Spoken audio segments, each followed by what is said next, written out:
Hello, and welcome to Replay Value. Exposition is one of the most important elements in storytelling, since it's how the audience is clued in to relevant information that they need to understand the story. That can range from establishing the world's history through opening narration in a show like Code Geass, to Hotaro's monologue to inform us about his character in Hyouka. These are more explicit examples, and generally it's preferable to allow the audience to intuit elements about the story. That's the difference between saying, "she's the queen," versus a character referring to her as "your majesty." When exposition is at its worst, you get the stereotypical PowerPoint presentation, as characters are informed about the jobs they've already been doing in a world whose circumstances they're already familiar with. Even great shows like Akka 13 do this. Infodumping is a type of exposition, where there's a lot of data thrown at the audience explicitly, and generally it's frowned upon because it takes the form of the as you know style that I just outlined. But it doesn't necessarily have to be like that. And Steins Gate's first episode has one of my favorite scenes because of how it uses an infodump not only to inform us about each of the characters through the spoken word, but also in the act of going through said infodump. And we'll be finishing up the first episode because we've already done 2 videos on the first half of this Steins Gate opening, and I'm itching to move on to episode 2. Okabe's introduction to the audience through the medium of Alpaca Man is brilliant on 2 levels. And we'll get to those in a second, but the fact remains that this is exposition and a lot of it. In fact, practically every line that Okabe says in this scene is overt exposition. From the name of the future gadget lab, its location and goals, the names and numbers of the sole 3 members, including their roles, interests, and nicknames. That's a lot of data, but I think the reason why many people wouldn't consider this an infodump on the face is because, firstly, the form of the sequence is so revealing about the characters, and secondly, because of how the conversation is transitioned from. When form and function are in lockstep, that tends to produce a pretty clever sequence. And sure enough, Okabe infodumping by talking directly to the audience in a pseudo fourth wall break says a lot about his character as well. It builds into the self-described mad scientist persona. The fact that neither Mayuri nor Daru act like this is bizarre says that this kind of delusional attitude is the norm for him, and the mannerisms, shoutouts from the peanut gallery, and the sheer absurdity all create an entertaining monologue. I'd also be remiss to not point out that technically, Okabe isn't delusional at all, since the audience is in fact watching through the TV screen. And that is also the second reason why I really like this sequence, because of how meta it is.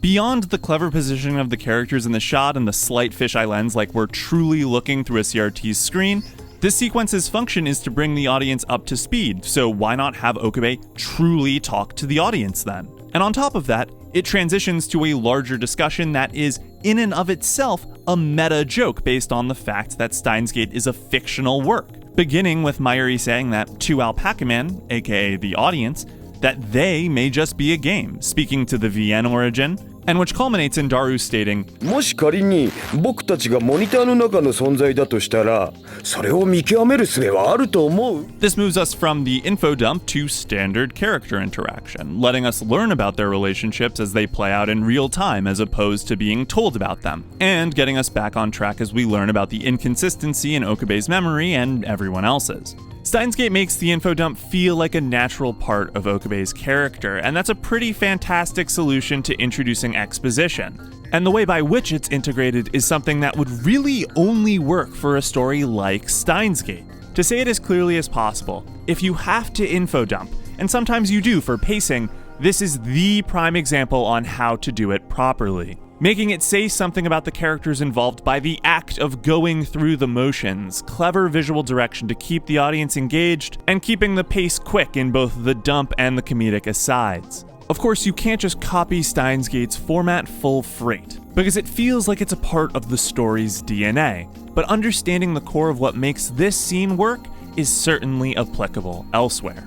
Last time on Operation Yggdrasil, I talked about how the second half was the character focus half, and I stand by that, but I want to point out that it's limited in its scope.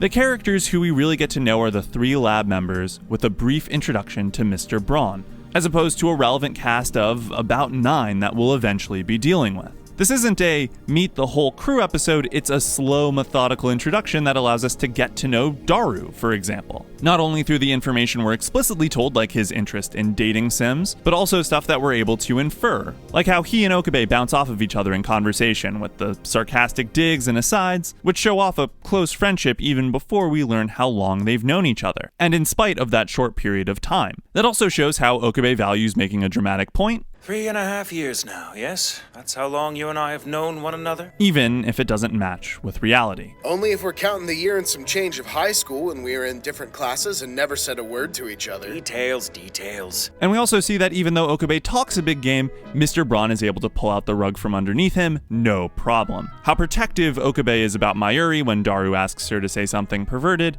Mayuri's innocent nature best being shown as she nonchalantly calls herself Okabe's hostage, Okabe envisioning a younger Mayuri telling us that they're old friends. It's the small things with Steins Gate when it comes to the characters, but these little moments do a lot to inform us about them. Like how Okabe uses the bizarre to escape dealing with the incongruity in his memory between the opening section and what apparently actually happened. Stuff like this goes a long way to making the character interactions feel real, and part of why I like the partial introduction of the full cast as it's handled here.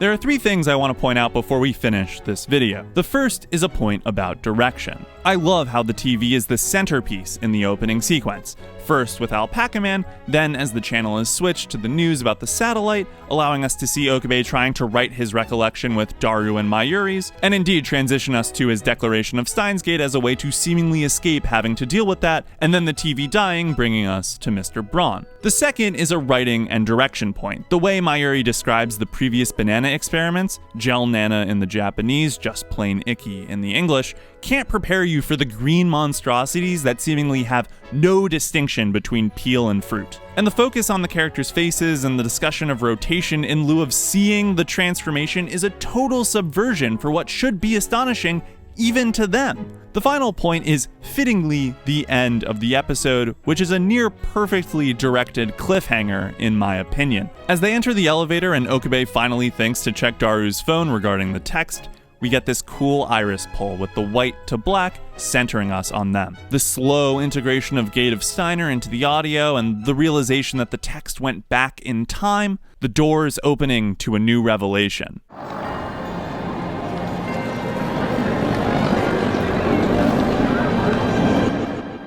After a long episode of basically pure cicadas in the sound design, the music, the ticking of clocks, the crowd noise, the loud, primal rumbling as though existence itself is coming undone, all to highlight the fact that Kurisu is alive, plus a point of view shot with a shaky camera, and everything cutting to black just as she starts to move her head towards the audience.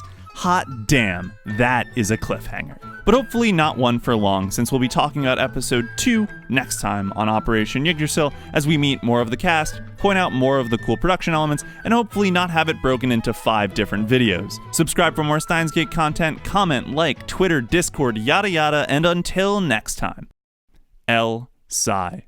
Congru.